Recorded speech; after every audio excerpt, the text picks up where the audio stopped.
Hello mga kabady, mga ka-soul. Welcome to Happy Thoughts ni Buddy. Endurance running or mas famous sa tawag na marathon. I used to do that before in my younger years when I was around 10. I started very young until siguro 18 years old. During the 80s, marathon kasi talaga ang one of the famous sport in Manila or in our generation.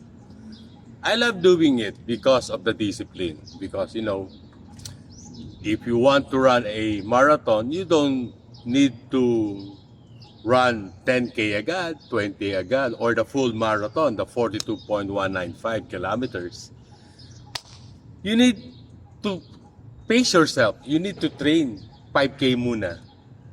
And then, after you finish the 5K marathon, you go 10K. Then you level up until 20K and then the full marathon. That's the beauty of it. I love the discipline also because if you need to train as a endurance runner, you need to wake up early. You need to train on your own. Wala kang kasama. It's just you and the road. And your goal kung hanggang saan mo gusto muna makarating and then go back sa bahay mo. That's the beauty of endurance runner. The discipline that you build is sarili mo ang kakompetensya mo. And what I like in endurance marathon is, or running is, you don't need to be first. Di mo kailangan ikaw ang unang manalo o ano. It's just finishing the run. That's the most important part of it.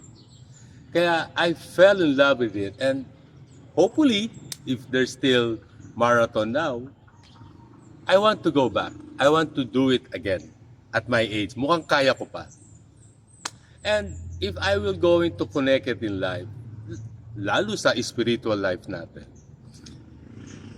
pareho siya. Kasi ang kalaban mo lang, sarili mo. At if you're going to think of it, ang nasa finish line ng ating spiritual marathon is si Jesus. You don't need to be first also. We or I just need to finish the race. Kailangan lang natin matapos ang spiritual marathon natin. At ang goal natin, finish line, sa dulo, si Jesus. And that's my happy thoughts.